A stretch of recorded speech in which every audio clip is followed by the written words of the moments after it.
एक ऐसा राज्य जो हमेशा राजनीति के केंद्र में रहा है और जहां से दिल्ली की सत्ता का रास्ता निकलता है। लेकिन जैसे ही 2027 विधानसभा चुनाव नजदीक आता है, सियासत की हलचल तेज हो। जी हाँ, इस बार मुद्दा है मतदाता सूची और उससे जुड़े फॉर्म 7 और एसआईआर यानी कि स्पेशल इंटेंसिव रिवीजन का। सवाल बहुत सीधा है कि क्या एसआईआर और फॉर्म 7 सिर्फ मतदाता सूची को शुद्ध करने की संवैधानिक प्रक्रिया है या फिर इसका दुरुपयोग पर किसी राजनीतिक पार्टी के वोट बैंक को नुकसान पहुंचाने की कोशिश जो है वो की जा रही है। उत्तर प्रदेश के राजनीतिक गलियारों में इस सवाल को लेकर चर्चा जोरों पर है। विपक्ष और सत्ता पक्ष के बीच आरोप प्रत्यारोप की झड़प देखने को मिल रही है। समाजवादी पार्टी के अध्यक्ष अखिलेश यादव ने इस मामले पर गंभीर आरोप लगाते हुए कहा है कि फॉर्म 7 का बड़े पैमाने पर दुरुपयोग हो रहा है। उनका यह कहना है कि विपक्षी मतदाताओं के नामों को सूची से हटाने की योजना जो है वो बनाई जा रही है। अखिलेश यादव ने यह भी आरोप लगाया है कि कई फॉर्म 7 एक ही व्यक्ति के नाम से दर्ज किए जा रहे हैं और कई बार उन्हें अशिक्षित लोगों से भरवाया जा रहा है। उनका दावा है कि इसका मकसद लोकतांत्रिक प्रक्रिया को कमजोर करना और वोटर के संवैधानिक अधिकारों पर हमला करना है।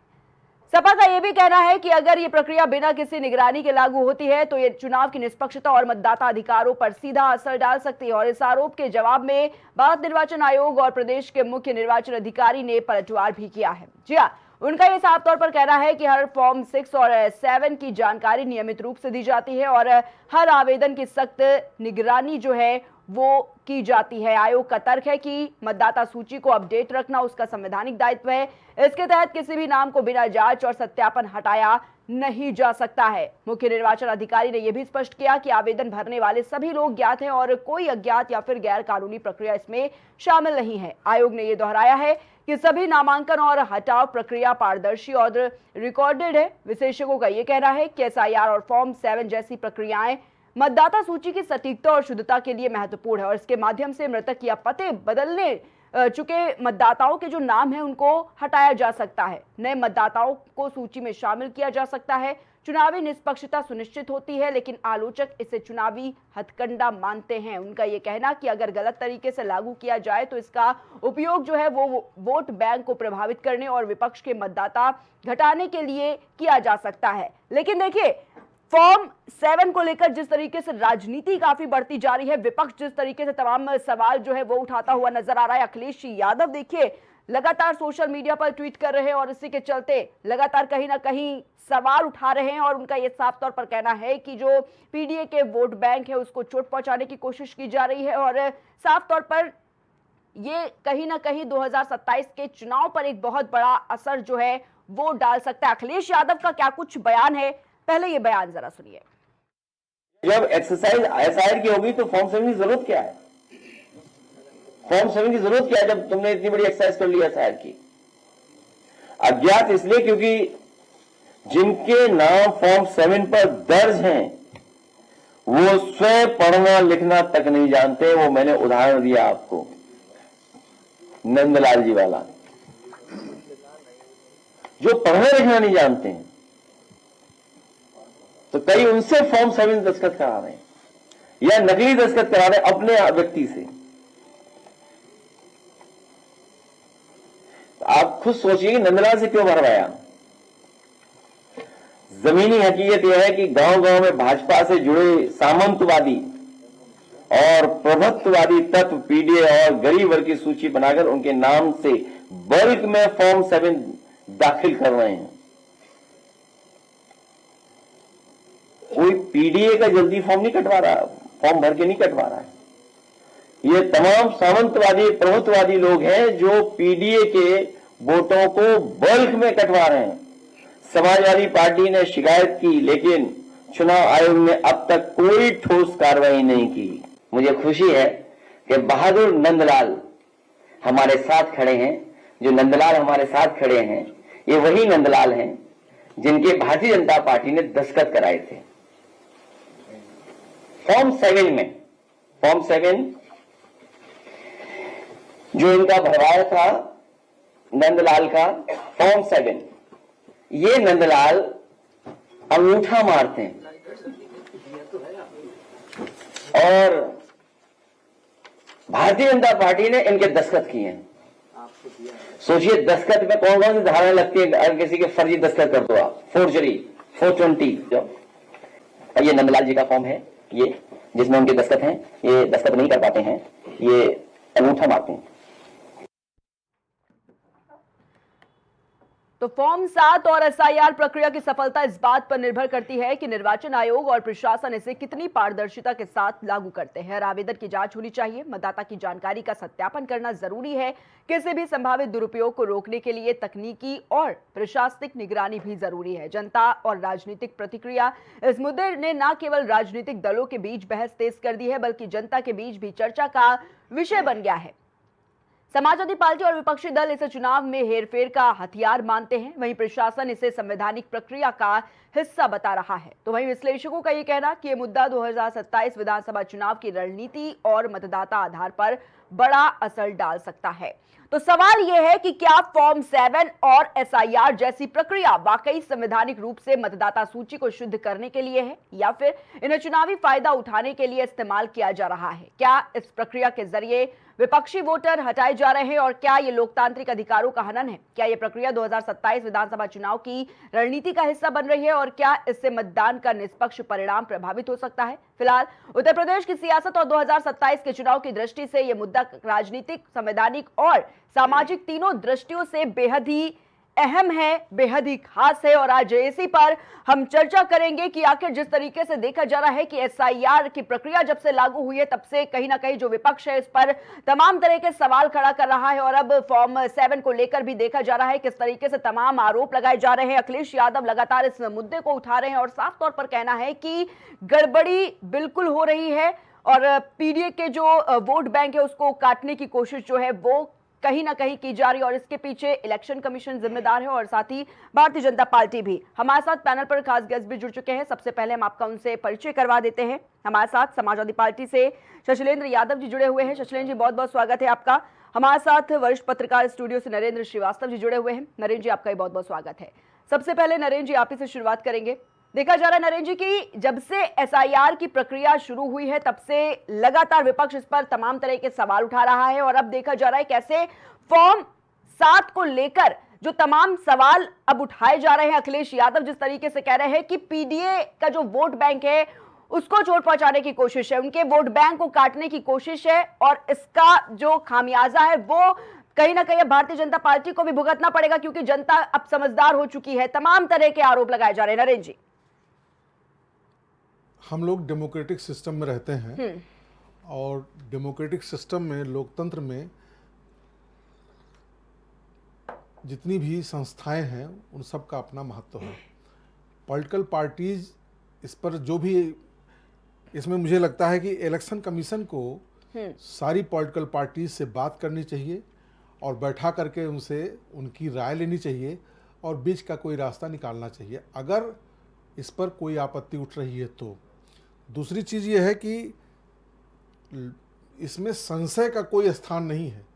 अगर किसी के मन में कोई बात उठ रही है तो ये इलेक्शन कमीशन की जिम्मेदारी है कि वो बुलाए, बिठाए और संशय की स्थिति को ख़त्म करे। मेरी राय में तो इसमें चुनाव आयोग की इसमें बहुत महती भूमिका है, और अगर कोई भी इसमें संशय किसी के मन में रह जाता है तो ये चीज़ उचित नहीं है या लोकतंत्र के लिए उचित नहीं है। जी, ठीक है नरेंद्र जी। शशिलेंद्र जी, देखिए जिस तरीके से समाजवादी पार्टी तमाम तरह के आरोप लगा रही है एसआईआर की प्रक्रिया को लेकर, खासतौर पर फॉर्म 7 को लेकर, अब ये कहा जा रहा है भाई इसका सबूत क्या है आखिर समाजवादी पार्टी के पास? क्या कोई एविडेंस है इसके पीछे या फिर ऐसे ही बेबुनियादी आरोप लगाए जा रहे हैं? देखिए प्रिया जी, उत्तर प्रदेश सहित 12 राज्यों में 1 नवंबर से लेकर 1 दिसंबर तक एसआईआर का कार्यक्रम होना था। उसके बाद ये तारीखें बढ़ी, 15 दिसंबर हुआ, फिर 26 दिसंबर हुआ और 6 जनवरी को मतदाता सूची का, नई मतदाता सूची का प्रकाशन होना था। तमाम उसमें अनियमितताएं हुए, जबकि 2027 में चुनाव अभी 1 वर्ष है और जो भारतीय जनता पार्टी चुनाव आयोग की जो तैयारी थी, जिस तैयारी के साथ एसआईआर का काम करना चाहिए था, उस तैयारी से लोगों ने नहीं किया। उसका खामियाजा ये हुआ कि करीब 30 से ज़्यादा बीएलओ, किसी की ब्रेन हेमरेज से मौत हो गई, किसी ने आत्महत्या कर ली, क्योंकि उनके ऊपर इतना वर्क लोड था। खैर, मतदाता सूची का प्रकाशन हुआ। देखिए, भारतीय जनता पार्टी ये जादुई पार्टी है। ये कभी मुद्दों पे चुनाव नहीं लड़ती है किसी भी राज्य में। आप देख लीजिए, अभी मैं एक घटना सुल्तानपुर की आपको बताना चाहता हूँ। एक नंदलाल थे, उनके नाम से भर के लगभग सैकड़ों की संख्या में बल्क में मुस्लिम समाज के वोटरों को, और प्रिंट किए हुए नाम थे, जो मुस्लिम समाज जिनके नाम कटवाने थे वो प्रिंट किए हुए, और सब में नंदलाल के हस्ताक्षर थे, जबकि नंदलाल पढ़े लिखे नहीं थे। दूसरी घटना, मैं जिस पोलिंग पे रहता हूँ, मैं सोनगढ़ विधानसभा की बात कर रहा हूँ, एक संतोष कुमार ने करीब 10 फॉर्म मेरी पोलिंग पे बीएलओ को दिया, और उसमें सब में मुस्लिम समाज के ज्यादातर लोग थे। उनके नाम कटवाने के लिए प्रिंटेड फॉर्म 7 संतोष के नाम भर के दे दिया। मैं उनका मोबाइल नंबर, उनका एपिक नंबर उसमें प्रिंटेड था। मैंने उस मोबाइल नंबर पे खुद बात की, मैं किसी गवाही बात नहीं करूँ, मैंने खुद बात किया उनसे। तो संतोष जी कहने लगे, भाई मैंने तो दे दिया था, मेरे मंडल कार्यालय से फॉर्म आए थे और मुझको बीएलओ को देने के लिए कहा गया और मैंने उसको दे दिया। कहने का तात्पर्य सिर्फ इतना है कि भारतीय जनता पार्टी पूरे उत्तर प्रदेश में सुनियोजित तरीके से जो समाजवादी पार्टी की विचारधारा का वोट है उसको फॉर्म 7 के माध्यम से कटवाना चाहती है, क्योंकि वो जानती है कि जिस तरीके से अभी पिछला लोकसभा का चुनाव जो हुआ उसमें समाजवादी पार्टी ने 37 सीटें पाकर भारतीय जनता पार्टी को हराने का काम किया, क्योंकि वो शिक्षा, स्वास्थ्य और रोजगार लगभग 9 वर्षों से इस प्रदेश में योगी की सरकार है और केंद्र में भारतीय जनता पार्टी की, मोदी की सरकार है, लेकिन उन्होंने शिक्षा और स्वास्थ्य रोजगार में कोई काम नहीं किया।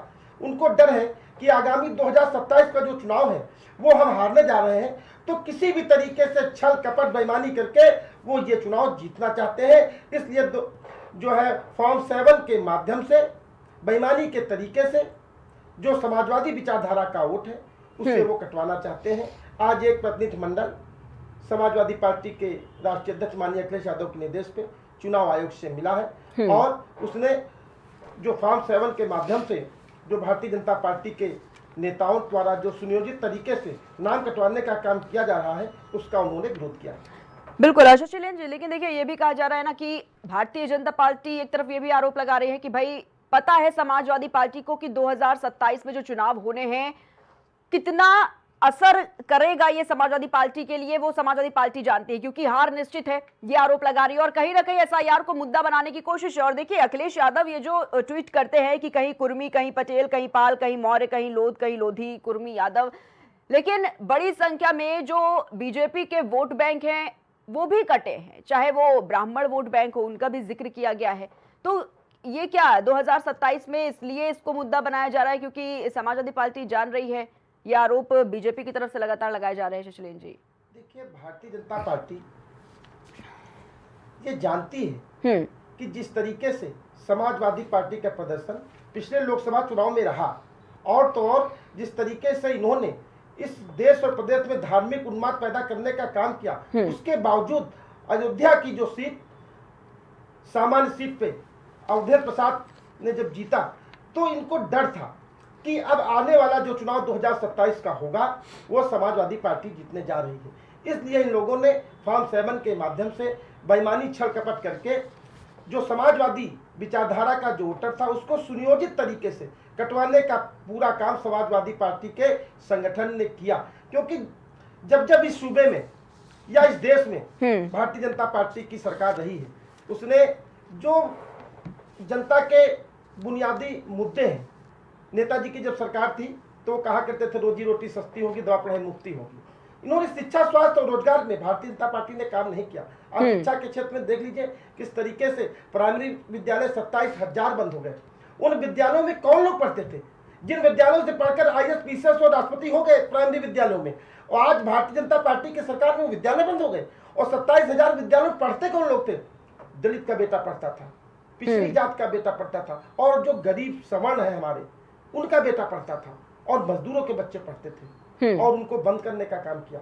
स्वास्थ्य के क्षेत्र में आप देख लीजिए, मुझे तो रोना आता है। अभी मैं वीडियो देख रहा था किस तरीके से एक पिता अपने पुत्र को गोदी में उसकी मृत्यु हो जाती है क्योंकि उसका इलाज नहीं हो जाता है। एक माँ अपने बेटे को स्ट्रेचर नहीं था तो उसको अपनी गोद में उठा के अस्पताल तक ले जाती है और अभाव में उसकी मृत्यु हो जाएगी। एक और घटना है कि एक महिला ने 108 नंबर डायल किया जिससे एम्बुलेंस आती थी। अखिलेश सरकार में 20 मिनट में एम्बुलेंस आ जाया करती थी, 1 घंटे 2 घंटे तक एम्बुलेंस नहीं आई, इलाज के अभाव में उसकी मृत्यु हो गई। अगर शिक्षा, स्वास्थ्य, बात रोजगार की आती है, एक भी परीक्षा जब से भारतीय जनता पार्टी की सरकार है एक भी परीक्षा इन्होंने नहीं कराया, और जिन परीक्षाओं को इन्होंने कराया उसके पेपर लीक हो गए।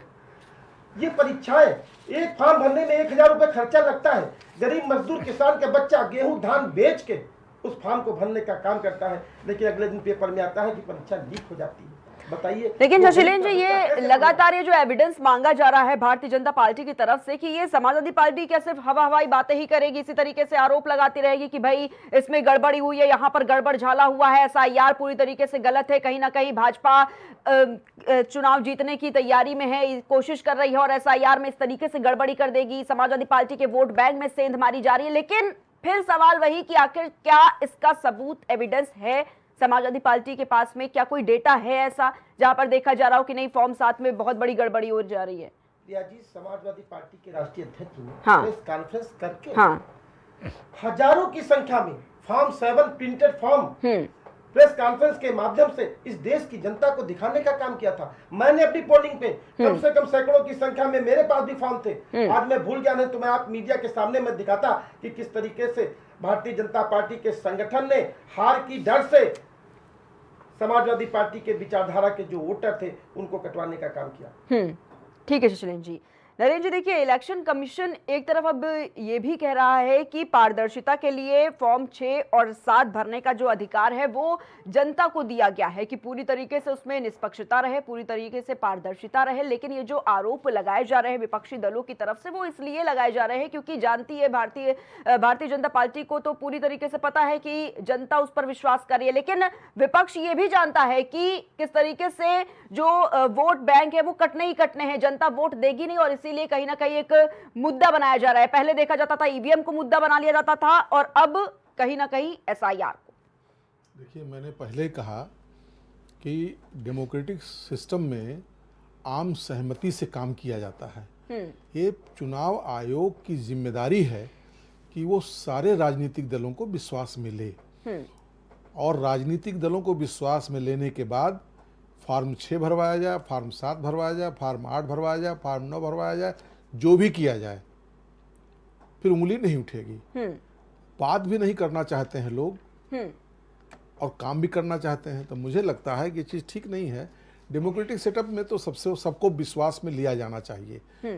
तो चुनाव आयोग की जिम्मेदारी है, सबसे ज़्यादा जिम्मेदारी चुनाव आयोग की है कि इस देश में लोकतंत्र मजबूत बना रहे और आने वाले दिनों में भी इस पर कोई चोट न पहुंचे। लेकिन नरेंद्र जी, देखिए वो तो सफाई दे ही रहा है, इलेक्शन कमीशन ने भी सफाई दी और ये कहा कि रोजाना फॉर्म 6 और 7 की जानकारी दी जा रही है, कोई अज्ञात नहीं है, सब ज्ञात है। फॉर्म 6 और 7 जो भरे जा रहे हैं सबकी जानकारी है हमारे पास और ये जो आरोप लगाए जा रहे हैं विपक्षी दलों की तरफ से ये पूरी तरह से बेबुनियाद है। लेकिन इस तरीके से क्या सिर्फ, चाहे वो देखा जाए विपक्ष की तरफ से सिर्फ स्टेटमेंट पास कर देने से क्या इसको मान लिया जाएगा? क्योंकि जनता के मन में भी तो कहीं ना कहीं भ्रम पैदा हो रहा है ना ऐसा याद। प्रिया, मैं ये नहीं कह रहा हूँ कि विपक्षी दल जो कह रहे हैं वो सही ही है, लेकिन लोकतंत्र में सत्ता से ज्यादा विपक्ष महत्वपूर्ण होता है। बिल्कुल।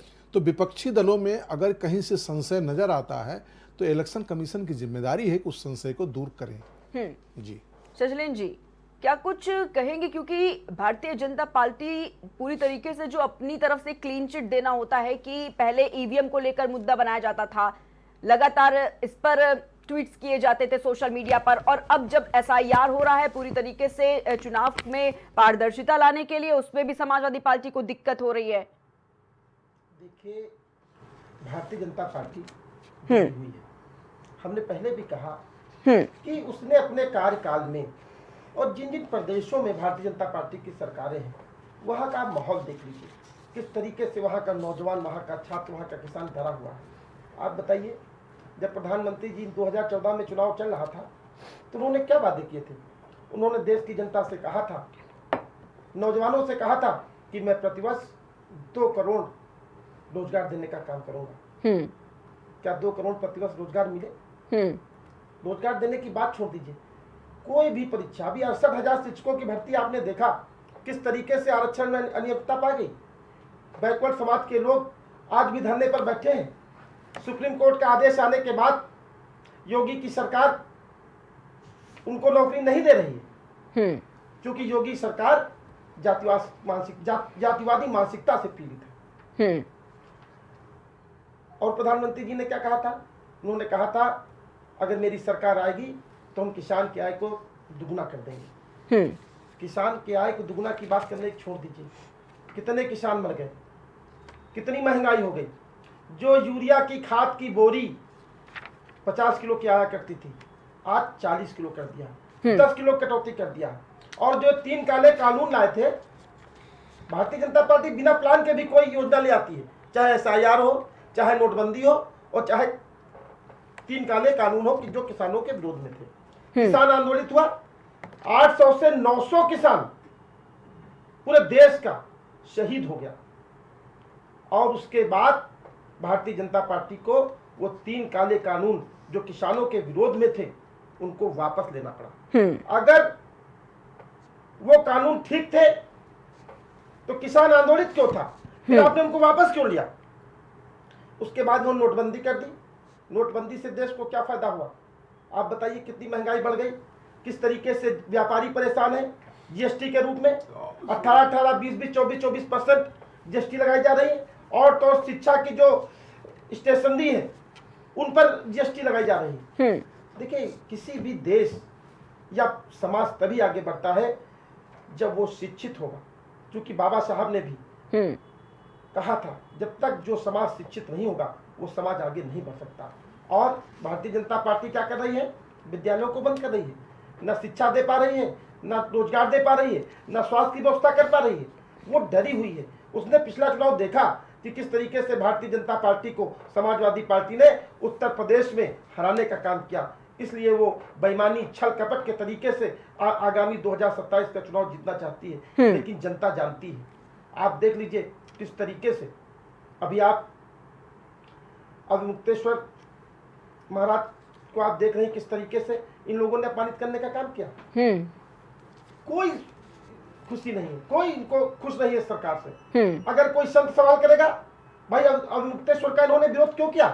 क्योंकि उन्होंने उनसे प्रश्न किया था मोदी से आंखों में आंखें डालकर, योगी से, कि जब मंदिर पूर्ण नहीं बना तो आपने उसका उद्घाटन क्यों किया? आपने माता अहिल्याबाई द्वारा जो मणिकर्णिका घाट है उसको तोड़ने का काम क्यों किया? आपने सैकड़ों मंदिर क्यों तोड़ दिए? जब उन्होंने एक क्वेश्चन किया तो अविमुक्तेश्वर उनकी आंखों में खटकने लगे और उनको अपमानित करने का काम किया। लेकिन नरेंद्र जी से मेरा एक फाइनल कमेंट लेना चाहूंगी। नरेंद्र जी, किस तरीके से देख रहे हैं कितना असर पड़ने वाला है 2027 के विधानसभा चुनाव पे? क्योंकि सबकी निगाहें उस चुनाव पर टिकी हुई है और ये कहा जा रहा है कि ये जो पूरी तरीके से आरोप प्रत्यारोप लग रहे हैं, देखा गया कि UGC पर भी तमाम बवाल देखा गया, SIR पर भी ये बवाल चल रहा है। अब फॉर्म 7 को लेकर लगातार विपक्षी दल इस पर तंज कस रहे हैं, कहीं ना कहीं इलेक्शन कमीशन को घेरने की कोशिश कर रहे हैं और साथ ही सरकार को भी। क्या लगता है, क्या 2027 में जो चुनाव होने वाला है उस पर असर पड़ेगा इसका? इसीलिए तो राजनीतिक दल अपनी अपनी प्रतिष्ठा का सवाल बनाए हुए हैं जी। SIR के माध्यम से वोट बढ़ाने का और घटाने का एक चुनाव आयोग ने एक तरीका बनाया है। तो मुझे लगता है SIR का फर्क तो पड़ेगा, लेकिन घबराना भी नहीं चाहिए, क्योंकि वोट तो जो होंगे वही पड़ेंगे। तो मुझे लगता है कि बहुत ज़्यादा परेशान होने की ज़रूरत नहीं है। लेकिन चुनाव आयोग को सबको विश्वास में लेना ही चाहिए। मैं इसी बात को बार बार दोहराता हूँ। ये कोई पहली बार वोट कटना या वोट बढ़ना नहीं हो रहा है। ये हर चुनाव के पहले होता है। ये कुछ वोट बढ़ते हैं, कुछ वोट कटते हैं। लेकिन इस बार कुछ विशेष तरीके अपनाए हैं, इसलिए लोगों को संशय हो रहा, तो बुला करके ख़त्म कर देना चाहिए उस संशय को, बैठ करके बात करके। जी। और चुनाव 27 में क्या परिणाम होंगे ये अभी से कहना थोड़ा मुश्किल है। और मुझे लगता है जो SIR है इसमें किसके वोट ज़्यादा कट रहे हैं, किसके वोट बढ़ रहे हैं, ये सब भी मायने रखेंगे। ये सब भी मायने रखेंगे कि जिसका वोट ज़्यादा कटेगा वो चुनाव में पिछड़ सकता है, जिसका वोट बढ़ेगा वो चुनाव में आगे जा सकता है। बिल्कुल नरेश जी। शशिलेंद्र जी, क्या कुछ कहना चाहेंगे इस पूरे मुद्दे पर? देखिए 2012 से 2017 तक जब इस सूबे के मुख्यमंत्री माननीय अखिलेश यादव जी रहे, या इससे पहले जब इस उत्तर प्रदेश में माननीय नेताजी मुख्यमंत्री रहे, जब नेताजी मुख्यमंत्री रहे तो उन्होंने पंचायत में आरक्षण लागू करने का काम किया, जिसके तत्पश्चात दलित और पिछड़ी जाति के लोग बीडीसी, प्रधान, जिला पंचायत सदस्य और जिला पंचायत अध्यक्ष बनने लगे। और जब माननीय अखिलेश यादव जी की सरकार 2017 तक रही तो उन्होंने शिक्षा, स्वास्थ्य, रोजगार में बहुत काम किए।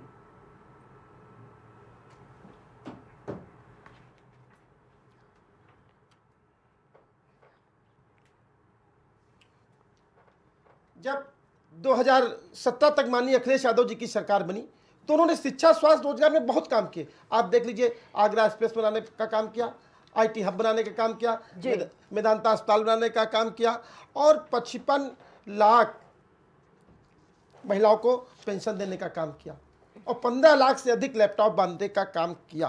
कोई भी सरकार जब तक शिक्षा, स्वास्थ्य और रोजगार में कार्य नहीं करेगी तब तक न वो समाज आगे जा सकता है और न वह देश आगे जा सकता है। लेकिन जब से भारतीय जनता पार्टी की सरकार इस देश और सूबे में आई है तब से उसने इस देश और प्रदेश में धार्मिक उन्माद पैदा करने का काम किया है। आप देख लीजिए, इनके बजरंग दल और विश्व हिंदू परिषद के लोग क्या कर रहे हैं। अभी आपने 25 दिसंबर को देखा किस तरीके से चर्च के सामने उन्होंने हनुमान चालीसा पढ़ने का काम किया। भाई, हनुमान चालीसा हम लोग समाजवादी लोग अपने घर पे पढ़ते हैं, किसी मस्जिद के सामने, किसी चर्च के सामने जाके हनुमान चालीसा नहीं पढ़ते हैं। वो सिर्फ धार्मिक उन्माद पैदा करने का काम करते हैं। क्योंकि भारतीय जनता पार्टी की सरकार ने शिक्षा, स्वास्थ्य और रोजगार में कोई काम नहीं किया, इसलिए वह इस देश और प्रदेश में धार्मिक उन्माद पैदा करके चुनाव को जीतना चाहते हैं। लेकिन जो यहाँ की सरकार उत्तर प्रदेश की है वो 2027 में जा रही है और माननीय अखिलेश यादव 2027 में इस सूबे के मुख्यमंत्री बनने जा रहे हैं। लेकिन समाजवादी पार्टी, शशिलेंद्र जी, किस तरीके से काम कर रही है फिर? क्योंकि एक तरफ ये जो आरोप लगाए जा रहे हैं कि जो एसआईआर की प्रक्रिया है उसमें धांधली की जा रही है, उसमें पारदर्शिता नहीं है, जनता कहीं ना कहीं अब भ्रम में है, लेकिन समाजवादी पार्टी किस तरीके से काम करे अपनी वोट बैंक को साधने में? देखिए, समाजवादी पार्टी हमेशा जो माननीय राष्ट्रीय अध्यक्ष अखिलेश यादव जी का जो विकास का मॉडल है, जब इस सूबे में समाजवादी पार्टी की सरकार रही, आप देखिए अखिलेश यादव जी ने मेट्रो बनाने का काम किया, लेकिन भारतीय जनता पार्टी की सरकार 1 इंच भी लखनऊ में मेट्रो आगे नहीं बढ़ा पाई। जब भी समाजवादी पार्टी की सरकार रहेगी इस प्रदेश और देश में हमेशा विकास होगा। आप देखिए, ये लोग सिर्फ कानून व्यवस्था की बात करते हैं और समाजवादी पार्टी को बदनाम करने की बात करते हैं।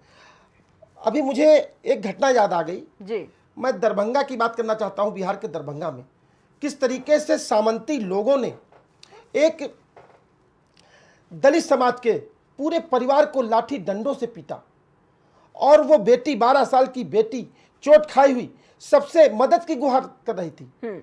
और एक घटना बिहार की वैशाली में बताना चाहता हूं, जहां भारतीय जनता पार्टी की सरकार है, एक दलित समाज के व्यक्ति को शमशान तक नहीं जाने दिया, उसके शव को शमशान तक नहीं जाने दिया। तत्पश्चात उन दलित समाज के लोगों ने रोड पर उसका दाह संस्कार करने का। लेकिन सुशील जी, देखिए, भारतीय जनता पार्टी तो सबके साथ सबका विकास की बात करती है। वो तो ये नहीं कह रही कि हम जाति भेदभाव करते हैं, हम तो सबके साथ है, चाहे वो ब्राह्मण हो चाहे वो दलित हो।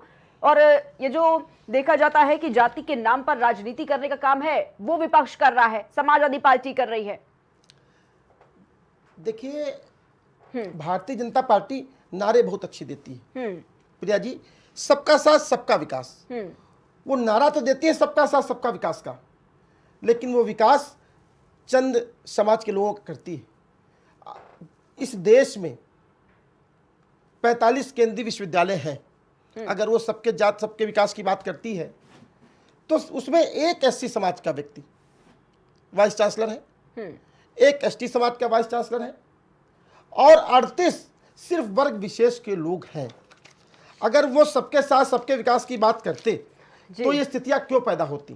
आप देखिए, जितने भी केंद्रीय विद्यालय विश्वविद्यालय हैं, किस समाज के लोग बैठे हैं? तो ये बात हम लोगों को समझना होगा। आप भारतीय ब्यूरोक्रेसी में चले जाइए तो जो आईएएस हैं वो 6,877 आईएएस हैं, जिसमें ओबीसी के लोग सिर्फ 245 हैं, एससी के लोग 135 हैं, एसटी के लोग 67 हैं। हमारी संख्या कितनी है? अगर 6,877 आईएएस हैं तो 27% आरक्षण की भी बात अगर हम करें तो लगभग 2,000 से ऊपर होनी चाहिए हमारी संख्या ओबीसी की, लेकिन 245 है।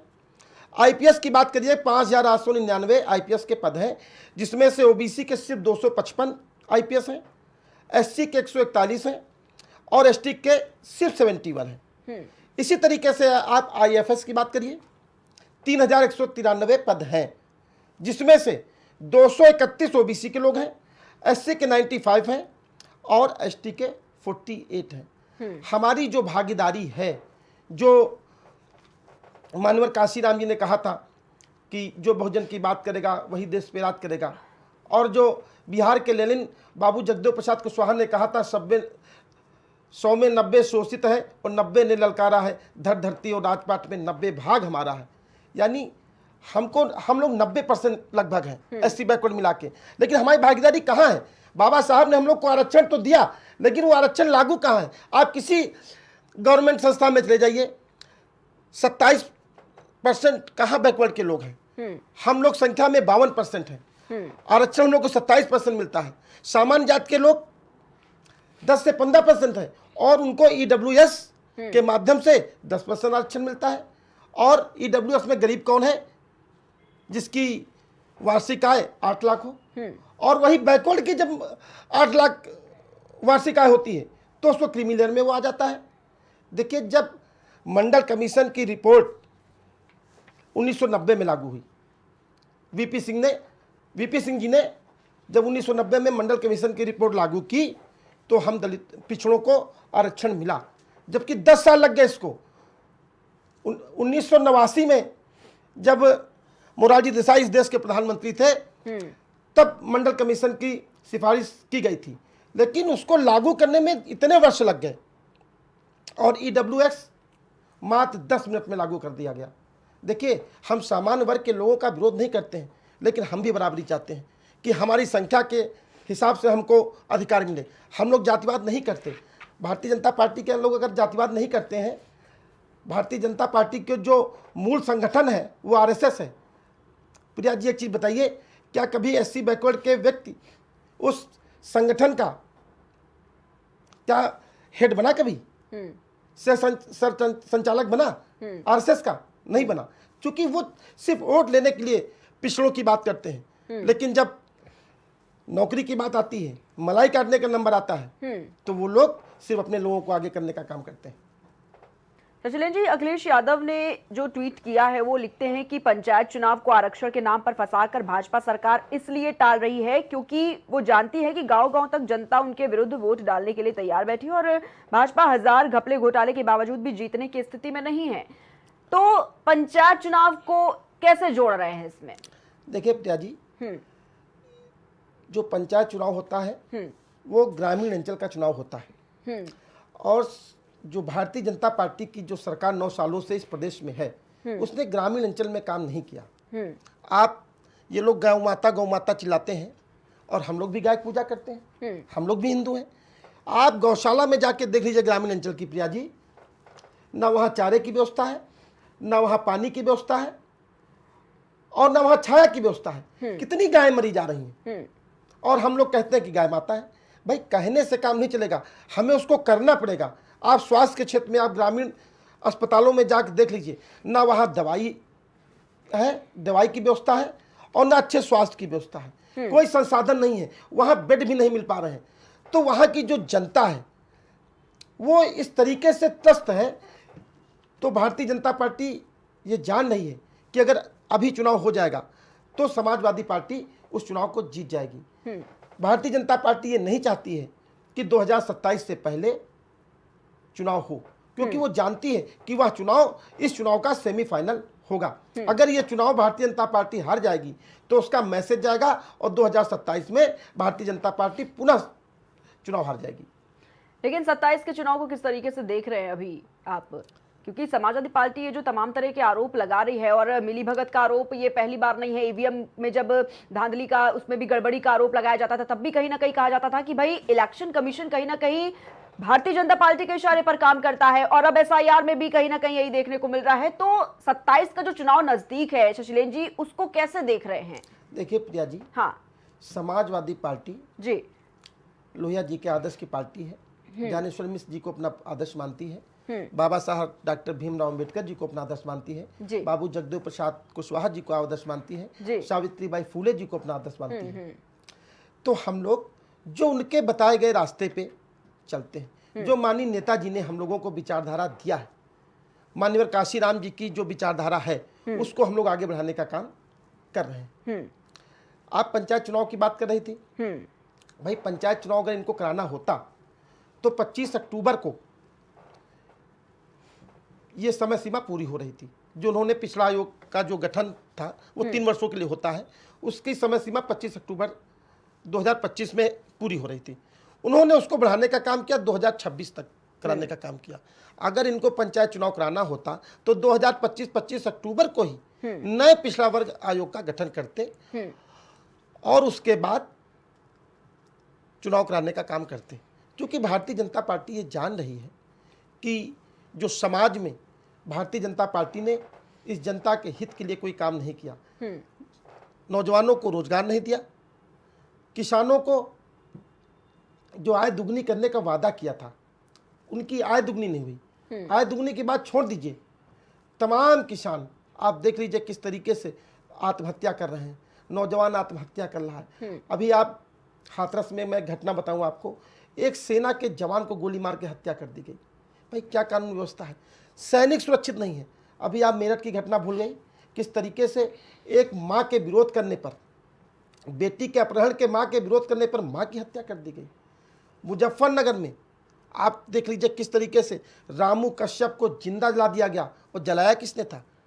योगी जी के सामंती लोग थे। उनके घर बुलडोजर नहीं चला, योगी जी का बुलडोजर जात देख के चलता है। अगर अपराधी भी उनकी सुजाति जात का है तो उस पर बुलडोजर नहीं चलता है। अभी आप कोडिन सिरप कांड आप देख लीजिए, योगी जी के सुजाति लोग थे, क्या उनके घर पे बुलडोजर चला क्या? देखिए, जो भारतीय जनता पार्टी चंद विशेष वर्ग लोगों की पार्टी है, वो वोट तो एससी और बैकवर्ड के लोग का लेते हैं, लेकिन जहां लाभ लेने का मौका होता है तो वहां वर्ग विशेष के लोग ही लाभ लेते हैं। लेकिन देखिए, चुनाव आयोग जिस तरीके से ये कह रहा है शशिलेन जी कि जो सभी नामांकन और जितनी भी प्रक्रिया है वो पूरी तरीके से पारदर्शी है, बाकायदा इसको पूरी तरीके से रिकॉर्ड में रखा गया है, किसी को कोई आपत्ति नहीं होनी चाहिए इससे, क्योंकि ऐसा नहीं है कि ये गुपचुप तरीके से किया जा रहा हो, ये सबके सामने है। हालांकि इसका रिकॉर्ड भी है हमारे पास, ऐसा इलेक्शन कमीशन कह रहा है। प्रिया जी, अभी आप वीडियो देखिएगा। हाँ, कुछ बीएलओ ने खुद ये शिफ्ट किया है जी, आपने भी देखा होगा कि 100 150 फॉर्म हाँ, उन बीएलओ के पास भारतीय जनता पार्टी की नेता, भारतीय जनता पार्टी की बीएलए मंडल अध्यक्ष के माध्यम से प्रिंटेड फॉर्म 7 दिए गए, और वो बीएलओ ने इसका खुलासा किया क्योंकि वो बीएलओ समाजवादी विचारधारा के थे। अगर वो भारतीय जनता पार्टी के विचारधारा के बीएलओ होते तो शायद हम लोगों को उसकी जानकारी न होती। लेकिन समाजवादी पार्टी के जो कार्यकर्ता हैं वो इतना सजग हैं, माननीय राष्ट्रीय अध्यक्ष जी के आदेश पे एक एक बूथ पर निगरानी कर रहे हैं। भारतीय जनता पार्टी चाहे जितनी बेईमानी करना चाहे, लेकिन समाजवादी पार्टी की सजगता से, उनके कार्यकर्ताओं के सक्रियता से वो जो चाहते हैं वो नहीं कर पाएंगे। ठीक है शशिलेन जी, चर्चा को कहीं समाप्त करेंगे। बहुत बहुत धन्यवाद आपका हमारे साथ जुड़ने के लिए। हमारे साथ समाजवादी पार्टी से शशिलेंद्र यादव जी जुड़े हुए थे, साथ ही वरिष्ठ पत्रकार नरेंद्र श्रीवास्तव जी जुड़े हुए थे। तो लगातार देखा जा रहा है कि एसआईआर पर किस तरीके से जो बहस है वो छिड़ी हुई है, और अब देखिए फॉर्म 7 को लेकर कैसे आपत्ति जताई जा रही है, और ये कहा जा रहा है विपक्ष की तरफ से कि कहीं ना कहीं इसमें पूरी तरीके से गड़बड़ी की जा रही है, निष्पक्षता बिल्कुल भी नहीं है, और अब ये जो पूरा मामला है वो तूल पकड़ता हुआ नजर आ रहा है। लेकिन देखिए, चुनाव आयोग का भी इस पर बयान सामने आया। चुनाव आयोग के अधिकारी का ये साफ तौर पर कहना है कि ये पूरी तरीके से पारदर्शी है, बाकायदा इसको रिकॉर्डेड किया गया है और इसमें किसी भी तरह की कोई गड़बड़ी नहीं है। वही भारतीय जनता पार्टी का ये आरोप कि विपक्षी दल को पता है कि 2027 में जो चुनाव होने वाला है उसमें क्या कुछ स्थिति उसकी होगी, और यही वजह है कि कहीं ना कहीं भूमिका बनाने का काम जो विपक्षी दल है वो करते हुए नजर आ रहे हैं। तो आज इसी पर चर्चा हुई। फिलहाल इतना ही। आप देखते रहिए प्राइम टीवी।